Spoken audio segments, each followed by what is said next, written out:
Thank you so much. This is, I mean, this is one of my favorite things to do. And we've been doing this is our third season of this. And I always say this, but I can't say it enough. Thank you to Vicky and Luke and everyone at PBS NewsHour Classroom for providing this space for us that at first started as a space for how to teach during COVID. And now there's just so many more conversations that it's led to, including this one tonight with Tim Smyth, who I think, I mean, I'm just going to say this, and if it's not 100% accurate, you don't have to correct me, but I think that Tim has been on pretty much every single one of these Zooms that we've been doing since, I guess, 2020. I really think you've always been on these. So it's just so exciting to put the spotlight fully on you tonight. And this book that you wrote during, I would say, one of the tough, if not the tough, one of the, if not the toughest times during our profession. Tim didn't just, continue raising his amazing kids and his family and teaching his students. He wrote a damn book and it's called Teaching with Comics. So I'm going to hand the mic over to him, and he's going to present to you a little bit about his book and the way he teaches with comics. But as I always say in the lead, you're always our guest as well. And so we're going to open up the conversation to you all as well. Share with us how you teach with comics. And of course, think as Tim's talking, feel free to jot down questions you have for him. And we are going to have a really robust Q&A after Tim presents to you. So take it away, Tim Smyth. There you go. Thank you. And Sari and Vicky, yeah, I mean, you guys were there when everything went down. And I remember crying with people in these meetings and just being such a great space. So yeah, these have been fantastic. So yeah, I'm going to present like 15 minutes, just some basics of comics ideas and things like that. And then it's not just, like everybody said, it's not just asking me questions. I've already seen some really great recommendations, special ed teachers in here that are offering up ideas. I think I want to learn as much as you all want to learn. And so we can do it from there. And I have to give a shout out to my kids. Librarian is here tonight, Mrs. Fox. So thank you for coming. My kids find your library a safe space, and what the librarians do for us all, it's just fantastic. So I will share my screen here. Hopefully that works. And slideshow from beginning. Okay. So I have way more slides than we'll ever get to, and that's okay. And I will time myself. Okay. So so there's my website. So whatever questions, there's my email, there's my social media. I love chatting with people all the time. So feel free to reach out to me if I can help with lessons, if I can help sell your administration on why we need comics in the classroom, anything like that. I'd be more than happy to do that. My book's about 2 months old now. So, and we also have 2 Facebook groups. So we have a comic book teacher group, and then my page is Teaching with Comics. The comic book teacher group is fantastic. And people, raise questions and ask for recommendations and those sorts of things. So if you're still on Facebook, we can see you there. So these are 2 of the other articles that I wrote. So Vicky literally saved me as a teacher. She had reached out to me. I had that worst year ever as a teacher. And I was seriously thinking about quitting teaching. And she had reached out to me through social media and said, hey, would you think about writing an article for us? And all of a sudden, I'm talking to educators from around the world, and it really just validated that what I did in the classroom mattered, and probably, well, more importantly, what my students were doing in the classroom mattered. And so ever since then, we've had news crews come out to our classroom. We've had the Pennsylvania Department of Education secretary come out and visit us. Like, it's been really cool.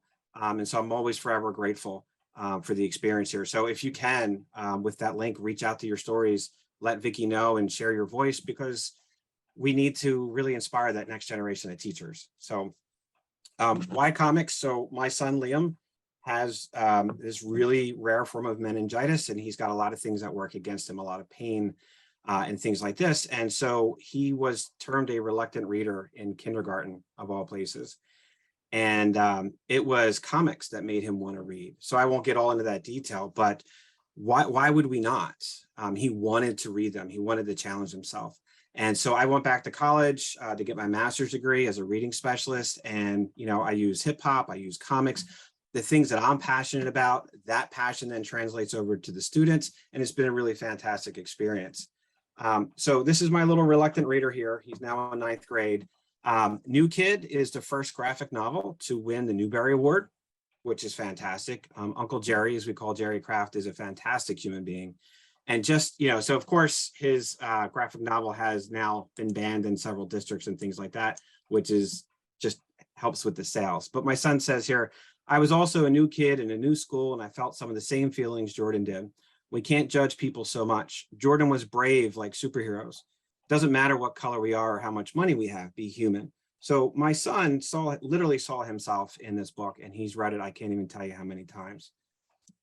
My middle daughter, Tegan, so this is drama, Raina Telgemeier, who is the most fantastic best-selling author of graphic novels. And in one book in drama, she says, I learned that Justin trusted Callie enough to tell her that he's gay. I knew he was happy about it because he had a big smile on his face, as shown on the great drawings. The true meaning of this book is that friends accept each other for who they are.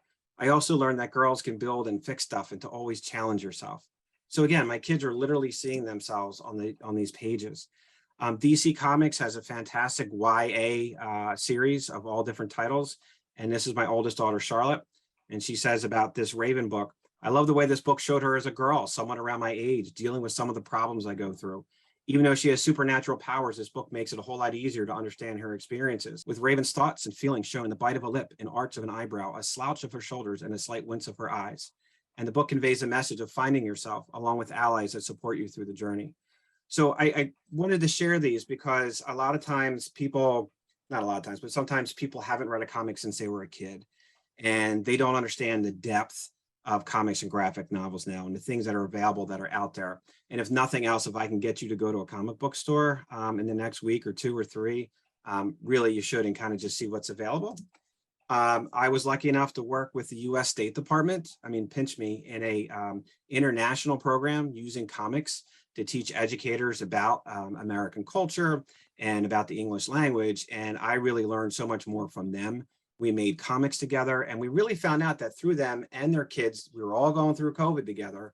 And this was able to bring us together, that comics mean something to everybody around the world. And when I hook my 10th and 11th grade students up with other classrooms from around the world, it really is music and comics and superheroes and things like that that allow them to be just normal teenagers that it's like they've known each other forever. So a little bit real quickly of what are comics. It's visual narratives, it's visual storytelling. They've been with us for a very long time. The Bayeux Tapestry, that is a 230-foot long comic book. And so we look at that as real literature and real history. And it's really no different than reading a comic or a graphic novel. The Mexican Codex is another example. The Menetum, there's lots of examples. Common Core, when I give presentations, I know who the administrators are in the audience because this is where they start taking pictures. And what I always say is if you have problems with administration who maybe are pushing back a little bit on comics, in Common Core, if you look towards the bottom, CC.1.4, et cetera, et cetera. So we get into it actually says using graphic novels. And so I always say, if you're not using graphic novels in your classroom, you're actually not following Common Core. So bring that one home.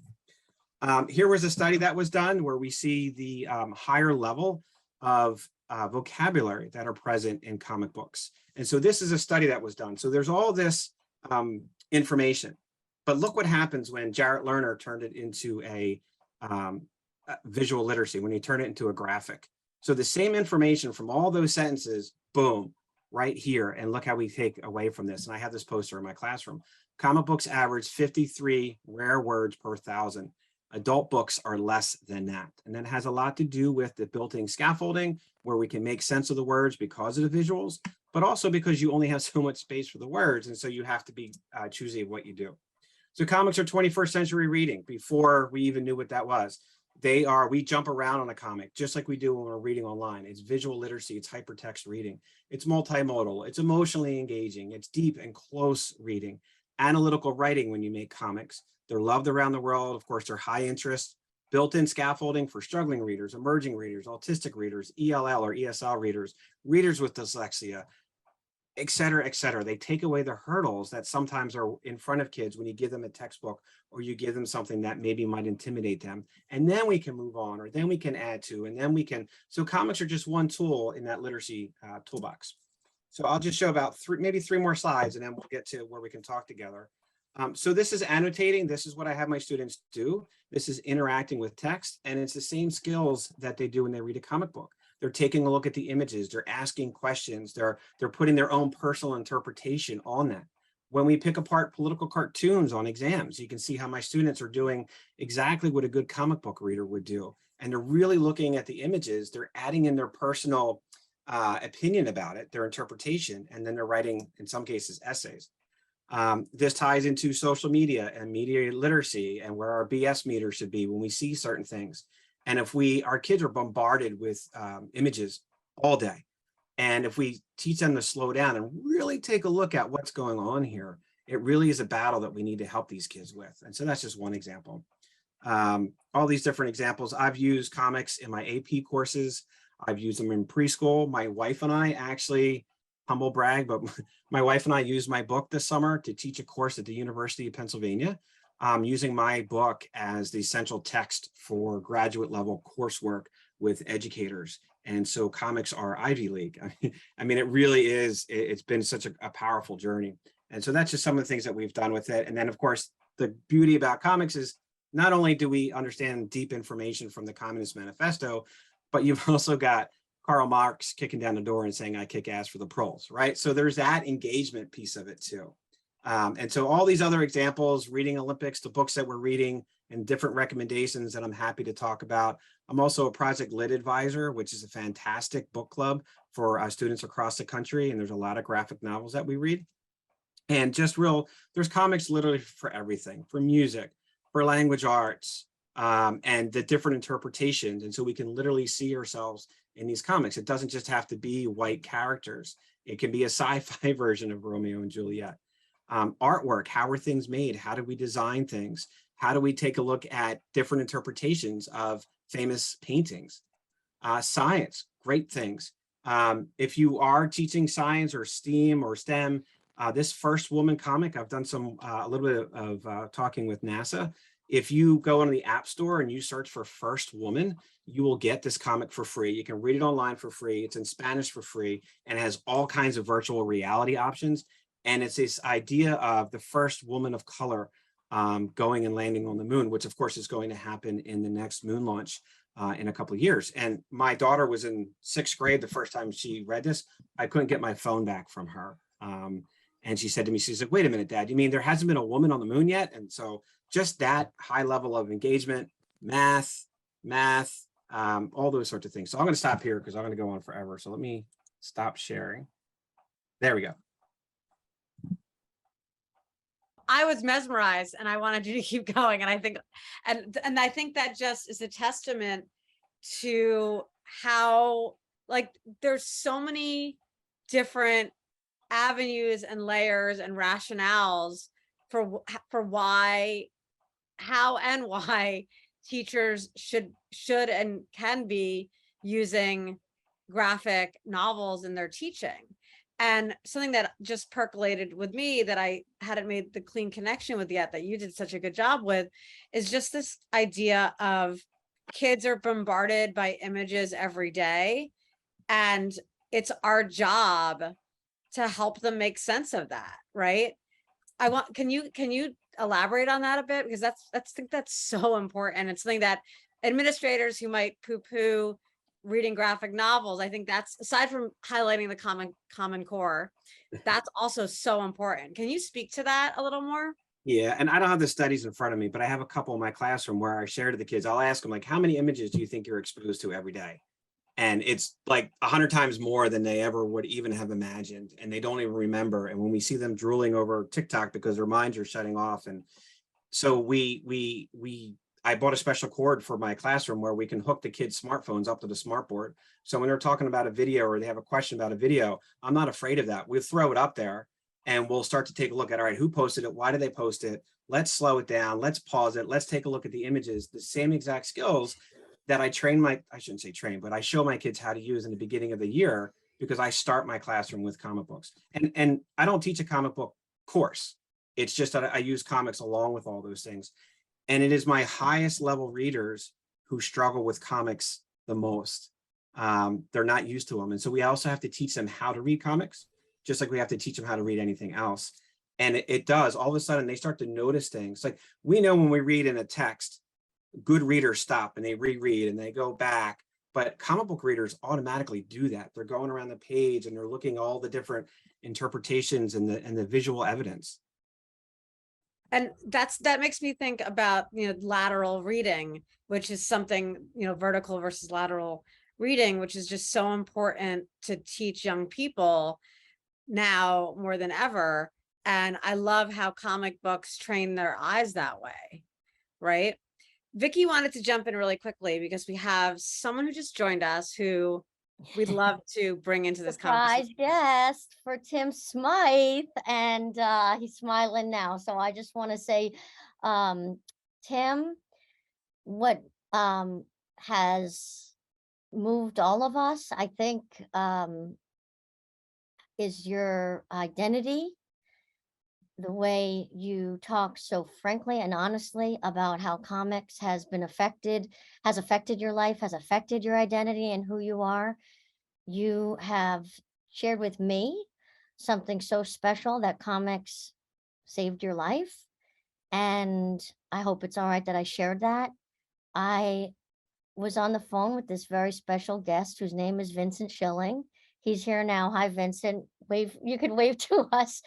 And Vincent is one of the country's top Native American journalists, writers, podcasters, and he is going to do a Zoom on Native American history with us. And we got talking about tonight's Zoom, and he, of course, is a huge comics fan and had a lot of influence recently on Marvel, and I'd love for him to share that with you. But what I really wanted also Vincent to share is, Tim, Vincent said the same words to me yesterday.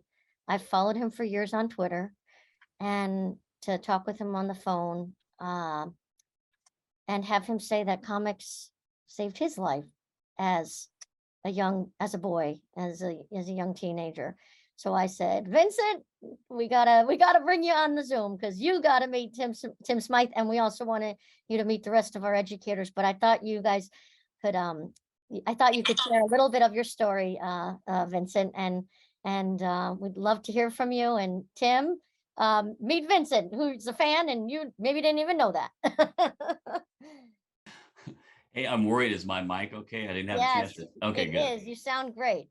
Okay, I didn't have a chance to test my settings before, so I was like trying to rush in real quick. But wow, Tim, I wish teachers somewhere somehow would have been like, okay, today's lesson plan, Spider-Man. Just the only hint I had, and I'm 55, so I was in school in the 70s, elementary school, and we were all just thrilled out of our mind to watch a lecture company, and that's with Morgan Freeman and Rita, and Spidey was in that, and he did these things that were just amazing. But as a kid, I think that it would be something incredible, at least would have been for me, had teachers introduced, what we do.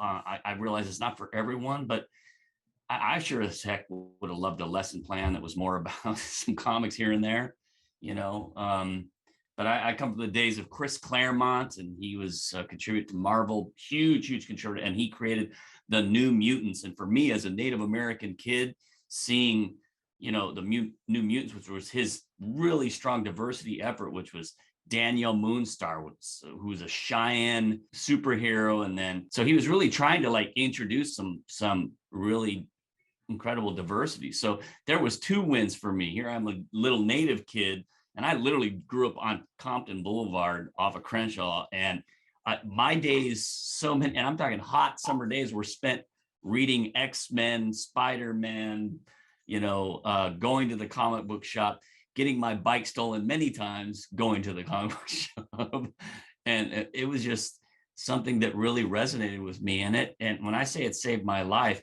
I, trigger warning, not trying to get too intense here, but I was a victim of sexual abuse as a kid by an older male. And I'm not kidding you. I dove into my comic books because comics are about superheroes, and man, they don't take blank from anyone. And, you have at least for me, I had a fantasy of being that strong and being that super healer, or someone who could fly, or, Spider-Man. But, what a great conversation, Tim. So what were you, Tim? What was your go-to comic? Mine was X-Men. Yeah, and Vince, I appreciate you sharing that. I've been more honest the last few years. So I was sexually abused as a child, and also emotionally abused as a child. Yeah. And it was comics that, for me, it was looking at, all the tragic origin stories where you've got, parents being killed and all, and yet these people decided, rather than become the villain, rather than decide to give up, they went out and went to Charles Xavier and became part of a superhero team, or those sorts of things. And it sounds cheesy, but it really did resonate with me as a kid. Doesn't sound cheesy to me, Tim. Right. And the few comics that I was able to afford as a kid, they were reread and reread and reread, kind of with that message in mind. So without anybody telling me that, I got that message from those. And so that's, for me, that's, where I started really getting into the comics. Yeah. And a lot of people don't realize it. You think, at least for me, I'd love to know what you think of this, or anyone thinks of this, it's like, for me, the X-Men specifically, and other ones, the X-Men really went into we're talking like sincere, real, genuine, visceral, mental dilemmas that were really like mind and thought changing, about how, oh my gosh, I am a young kid who suddenly, just like puberty, would have mutant powers suddenly just spring up and maybe kill someone, or like throw their friend across the ceiling, or just all these things. And they're really like having to come to terms with like, oh my God, I can walk through walls. Now there's jealousy, or people hate you, or someone trying to kill you, and now you got to do this and that. So they're just the same way I was dealing with these crazy hormones as a kid. These people are dealing with crazy things that they can't control, and having to deal with it at an emotional, mental, physical level. And it was like, I just dove right in, and it was like the sound of the paper turning, and the smell of the comics, and those terrible ads in which I bought a couple of those really terrible things. but it was like, it really genuinely saved my life, because it was somewhere I could go. And it was the one thing my dad even told me, like, wow, son, I've never seen this in you. I had them all in like acid-free cardboard backings and plastic, and when the tape was turned and this and that, and really taken care of. And then they got rid of them. And I by the way, that was about $50,000 worth of comics back from the 60s. Oh my God.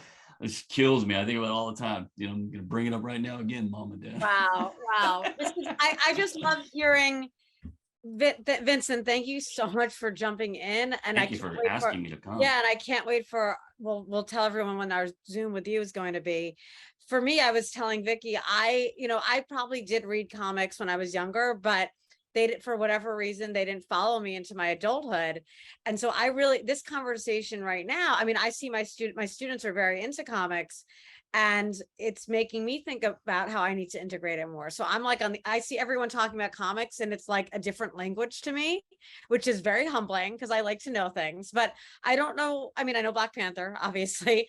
One thing that just came up with what Vincent was sharing and Tim is that the comics are a really great way for helping young people and older people access painful memories. And look what it did. It brought a number of people together in the chat as well, sharing their childhood experience with sexual abuse. So right. So it makes me think about all the ways that we can make young people who might be unfortunately suffering from the same horrendous abuse perhaps feel less alone with it.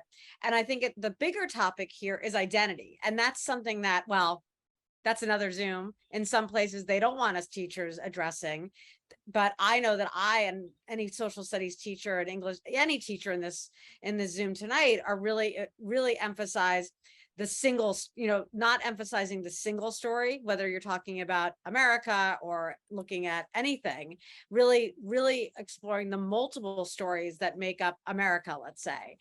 And I love what people are saying in the chat, what you two are saying about how these comics were in a world that was so whitewashed growing up, helped you see yourself in characters that you wouldn't see everywhere else, which brings in, it made me think of this week's viral news item involving a character, not a human, a mermaid, right?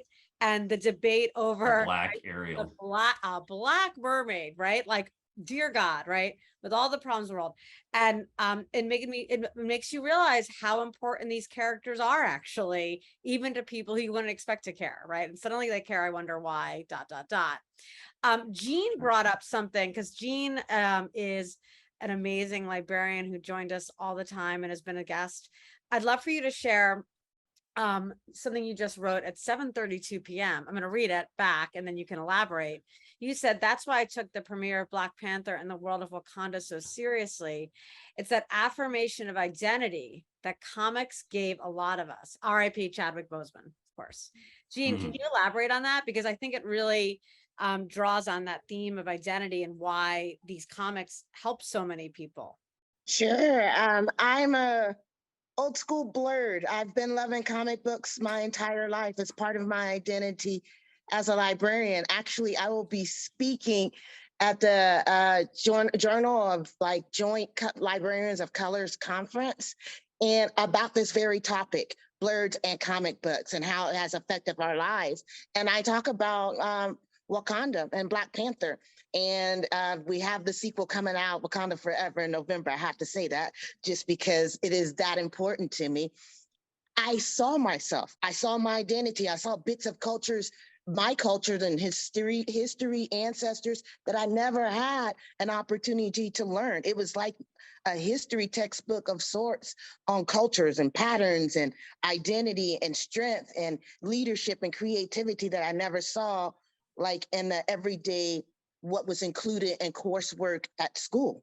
And so the comic book was my escape. It was my teacher. And so every time as a librarian, I can get a chance, I work in comic book support. I work in making sure that the graphic novels, everything from Class Act to Miles Morales, I wear the hoodie. When I had a presentation earlier this year, I make sure I work in some kind of weird comic book fact, because it means that much to me. And so, yeah, as a librarian, you have my full support. I was saying that it is an immediate way for you to get a graphic organizer of the literacy and the words that you're seeing on the page and the action that's happening immediately. And I will forever support comic books that way. Thank you so much for sharing. Does anyone else, I put in the chat, anyone else hasn't spoken yet, please feel free to raise hands, and either if you have a question for Tim or want to share something about the way you've used comics in your classroom, would love to open up the conversation to others, because the chat is so lively. Like, this could be a 3-hour discussion. And I feel so. Anne, actually, I'm just pulling this out. Anne asked, and again, this is another language for me, and I'm loving it. Anne, would love for you to jump in. I just came from the swimming pool, so that's why I didn't show everybody where I'm at. You look great, Anne. Oh, thank you. Healthy and after swimming. I have been using these personally and giving them as Christmas presents and birthday presents and talking to everyone about these for the past 30 years. And I have a nephew who went on scholarship to Oxford for 3 years to get his master's and doctorate. He still talks to me about how this book turned the page for him when he was 10 and I gave it to him for Christmas one year. So it's an old style book, but it's all graphics and it's all history of this one's the United States, but he also has one of the world, and it's excellent. So that's all I have to say. Thanks. Okay, cool. So Vicky is doing a good job of keeping track. We have Jonathan, Charles, Vincent in order. So just to manage the chat, Jonathan, please jump in, and then Charles, and then Vincent, and then Charles. Yeah, I was going to just say, I want to thank Tim for addressing a video to my class actually last spring. I asked some questions. I teach at an HBCU, and I've been recently getting going a whole thing involving comic books and culture and using it more. I teach English, and I use it in my classes at the college level, and do graphic novels and comic books and analysis of them, the whole thing.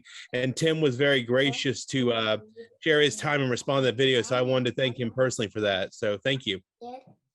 Awesome. Tim, do you want to jump in and tell us And what just that make chat was sure about? to mute everybody. I hear, Yeah, make sure you some- mute. yeah. I think, no, okay. Yeah, Tim, can you tell us a little bit about that? We were talking about the graphic novel, the graphic trilogy, March, which, I wrote that before John Lewis, when he passed. I mean, when he passed, it was a personal loss for my students, even though they never met him, because we get to know him through these graphic novels. And, it's the most powerful teaching resource I've ever used in my classroom. And so we were able to talk about that. So I'm so happy to know that it's being used in college level. I know it's being used in middle school levels, and it really humanizes the civil rights movement. And it makes us really understand the importance of youth in the civil rights movement. And it helps me to talk about the kids, empowering them today that maybe you can't vote yet, but here's the things that you can do, that it's always been that way. And what we then do is we use the graphic novels. When we're done, my students choose modern civil rights issues, and then they make their own comics on those issues that they choose. And we've actually done it with other countries, with students in other countries, and we talk about civil rights and the issues around the world. And we did one with a course in Norway, and my kids were like, well, Norway doesn't have any civil rights issues. They're like all white people. And I'm like, okay. But it was that comic that let us have those conversations. That's awesome. Thanks for sharing that. So the order was Vincent, and then I see Jana, and I see Alexandra. In my boxes, it's then Alexandra, Jana, and then Bridget. So we'll go Vincent, Alexandra, Jana, and Bridget. Okay, great. Well, one very cool thing about Wakanda Forever coming up is that I was a journalist actually asked by Marvel to help cast the indigenous role of Namor. And if you think about this, in the comics, Wakanda was listed by Marvel and the writers as the most powerful and most scientifically progressed country in the world. Like, African continent was considered the most technologically advanced. And then you have the indigenous culture of, they're supposedly, I think, Atlanteans, but it is no question they're kind of going off on the indigenous Quetzalcoatl's, like Aztecan type of, but a lot of people also don't realize that the Aztecs were one of the most incredibly advanced societies of the time. They had barber shops, they had tattoo parlors, they invented things like hypodermic needles with a quill of a porcupine or hummingbird and a bladder. They did so many things that really kind of helped our society go forward. It is an embracing of two cultures, Black culture and indigenous culture, to say these were the most technologically advanced. So kudos to Marvel. And it's really some exciting times as we're moving forward. And of course, let's not even mention, Echo that's coming with, the indigenous cast. And I helped cast the powwow dancers for that one. So it's an exciting time. And Werewolf by Night, I'm a little disappointed because I don't see the native element in there, but I worked with Taboo, the Black Eyed Peas, and they actually, because I helped them consult, they put me in a Marvel comic, and I am Tribal Officer Schilling in a couple pages. It was pretty awesome. So it's an exciting time for comics for everyone, because diversity is really key there. So I think that's a great thing for kids. And boy, Gene, I wish you'd have been my teacher. Yeah, me too. Thanks, Vincent, and thanks for all you're doing with, with that world and helping make it historically accurate and representative. I miss Charles. So we're gonna go to Charles, and then we're gonna go to Alexandra and Janet and Bridget. And this is I agree, Sarah Faye. This could be a 3-hour discussion. Okay. So Alexandra, Jana, Bridget. I was going, Oh, sorry, Charles. that's all right. Charles, yeah. One of the things that we do with my high school students, we really work on the creation of comics as part of the social studies curriculum to help them kind of express things. And we really introduce a lot of those visual literacy skills as part of our general skill building, especially as we're working them up to AP, where they're going to be analyzing works of art and regularly doing much more work, political cartoons. So it's a great way to integrate all of that stuff together in a seamless way, where when you have an administrator who is a little skeptical of what you're doing, why are you showing this, Boondocks or, whatever, Black Panther or whatever you're bringing in, then those are the justification, those are the pedagogical reasons you can give for it, along with the popular culture connections with the students. Now, what I regret is I don't know much about manga, and I have a lot of students who love manga, and my knowledge of it is, I see a lot of heads nodding here. My knowledge of it is extraordinarily limited, but the kids are at least happy when I at least acknowledge it, even if I can't quote all of the characters. So. Very cool. Thank you for sharing. Okay, Alexandra. Well, I'm another person that comics saved their lives. I was severely dyslexic and sitting in the 8th grade having to read children's books and being made fun of and getting notes put in my backpack to go kill myself. And I had a teacher who came in and handed me a comic book and said, same reading level, watch. And I went in and I read, and kids were like, how come she gets to read a comic book? She was like, because she's special, she's my student. And next thing I knew, she was like, okay, she can pick one other person to read a comic with her. And next thing I knew, I had people that actually wanted to sit with me at reading time, which was the first time that had ever happened in my career of being a student. And even senior year, I was still reading comics because nobody knew. And I suddenly became an encyclopedia because the Avengers and Iron Man were coming out, and kids were saying, oh, Alex will know, go ask Alex. And suddenly, I had some capital there. And so I wrote papers on it in college. I fought, to bring it into every classroom I've ever been in. And I watched it transform a family just this week. We were reading Sugar Falls, which is a story of the residential schools told through graphic novel. And I have an Indigenous student, and she came back, she goes, I brought my book home and I showed it to my grandma, and she started crying, and she was telling me about how, my great grandmother was in a residential facility at a residential school, and she brought in all these pictures, and we were able to look through the pictures, and kids were like, hey, look, it looks the same, look, this matches. Wow. And they were, it was profound to see how she had been able, she's somebody that doesn't really talk to her grandma about a lot of Indigenous stuff because her grandma wants her to hide it, because she's from that school where it was easier to hide than it was to be out.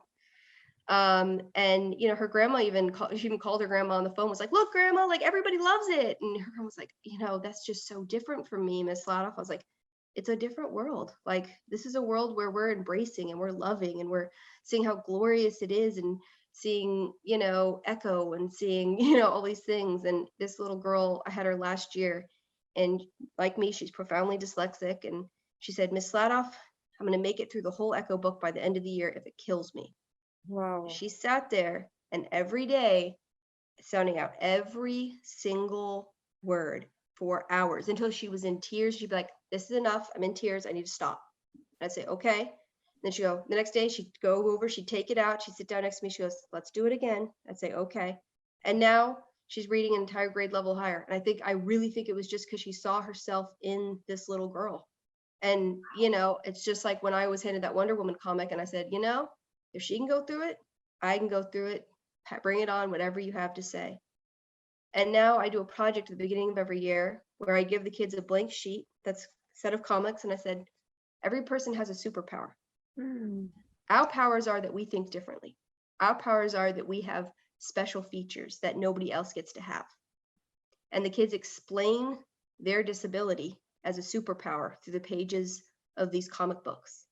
And every time they have a moment where they doubt themselves, they take it out and they do another page in their comic telling me why that bad situation is actually part of their origin story. Because we talked about how everybody has to go through it to have an origin story. We talked about how Miss Sladoff was thrown love into that. lockers and called stupid, right? But Miss Sladoff's origin story is finally coming true because she was running a school where she, not really running a school, but I always say that our school is like, Dr. X or, Professor X, where we're building, we're a school of like Sky High or something like that, where we all have superpowers and we're, building on those superpowers. And Love that. my kids wouldn't leave my room to save their lives until Mr. Hancock one day walked by, one of our math teachers, saw one of my kids reading an old school Superman comic and goes, I had that comic.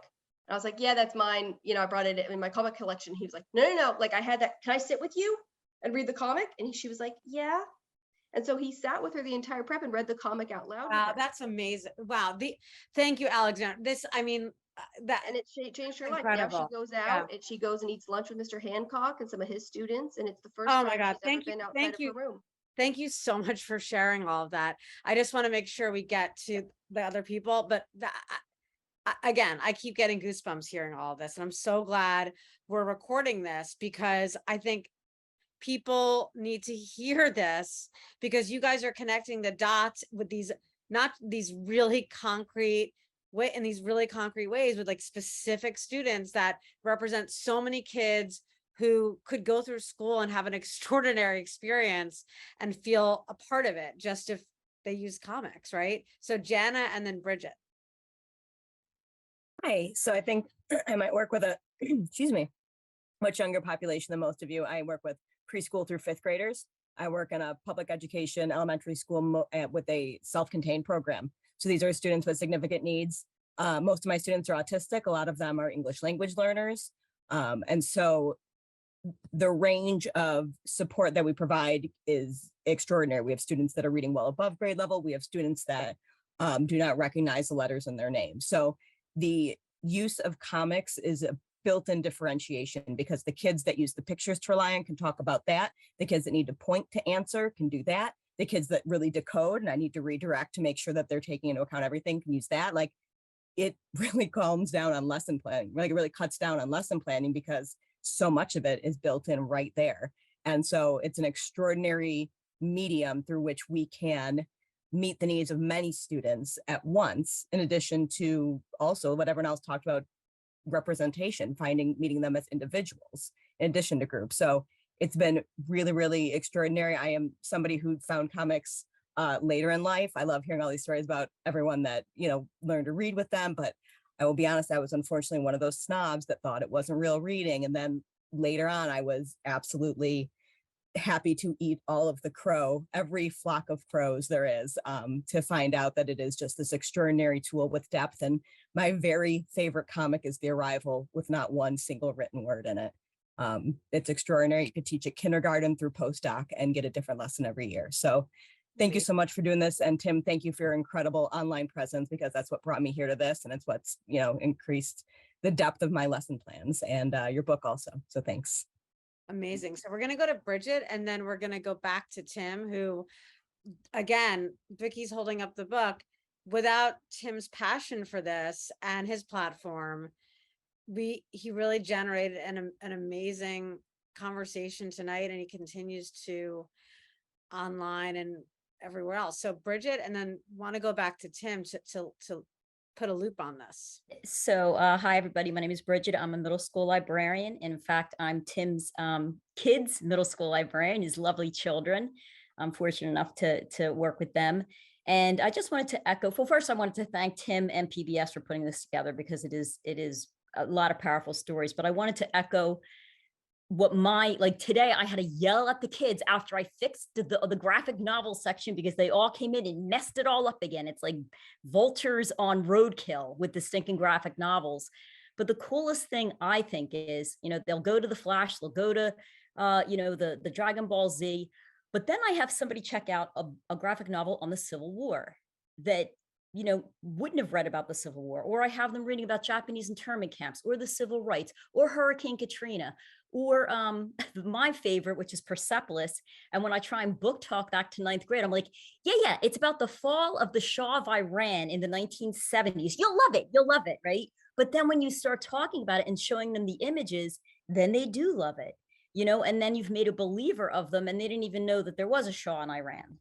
For their entire lives, it's been the Ayatollah. So at any rate, I'm a huge believer in graphic novels. Thank you, Tim. Thank you, PBS, for doing this. And thank you, everybody, and especially Librarian Jean, if you're still on. You're a firecracker. I want to be your friend. So thank you. I'm here, and of course, I will always be a friend indeed. Let me tell you, comic books is my way. Everyone is lining up to be a friend of Jean's, that's for sure. So Tim, would love to hear what's going through your head as you're listening to everyone tonight, and just some concluding remarks, which I can't believe I'm saying, but it's 7:55. I would just say thank you all so much for being the teachers and the librarians that I needed when I was a kid. And that's kind of for myself, of why I became a teacher, because I wanted to be the adult that I needed when I was a child that I didn't have. And so all these stories that we're hearing, I mean, this has been an uphill battle for a lot of us in the movement for decades. But it's really been, I think, in a lot of cases, the Marvel movies and the success of them that have helped make those connections and the representation and all these things. And it really is, it kind of is that easy when my kids come into my classroom and they look at all the different posters and the books that are there. And we have gay and transgender and non-binary and indigenous and deaf and autistic heroes and heroes without arms and, all the different representation. And sometimes it's just a simple, you look around and they're like, okay. And I think sometimes it's that simple. So I mean, I've teared up with some of the stories tonight, and I hope we follow each other. I think everybody should put their social media in here, in the chat and everything, and that we can continue this conversation. But I really, with a person with 3 kids, I really appreciate all the stories that you all have shared, and I'm so glad that you're out there for everybody else's kids. I agree. Every single time we have these Zooms, I just wish there was a broader audience just watching it to just remind people who've been unfortunately seeing a lot of negative media about educators to just see the passion for reaching every single kid in the classroom. And each and every one of you, what you shared tonight is just so powerful. And I definitely am going to use more graphic novels in my classroom now. I'm sold. Thank you so much for everyone who joined, and we'll save the chat. I want to make sure I follow everyone. If follow me, I'll follow you back. But what is that? Follow back? I don't even know what people say. But yeah, this was a great discussion. And such a big, just the fact that there's so many people here just shows how important this topic is. So can I just say one last thing before we again, this book literally doesn't get made without Vicki. I probably am not still a teacher without Vicki. What we're doing in our classrooms matters outside of our 4 walls. And we need to share. The world needs to hear us. We need to control the conversation about what's going on in our classrooms and not let other people do that. So please reach out to Vicki, blog, put your voice out there. We need to hear from you. Yeah, because we need to counteract the narrative about us, right? And the only way to do that is for us to speak out. And I don't think it's going to hurt you at your school if you're broadcasting the awesome rad stuff you're doing with your students every day. There's nothing negative about that, right? And I really want to redirect this conversation with ones like this, because this is what we're doing. We're just low-key changing lives every day and not bragging about it, right? I mean, that's the thing. None of us even think about it because it's just what we do, because it's what we love to do, right? And because we're so humble, we let those other people act like that's not what we're doing. So if you feel comfortable doing what Tim has done and doing what I've done and Liz and a number of other educators in this room, let your voice heard, celebrate your work, celebrate your students. Encourage your students to celebrate their work, because there's such amazing stuff quietly going on in the classrooms across this country. And I think now's our time to remind people because they seem to be forgetting.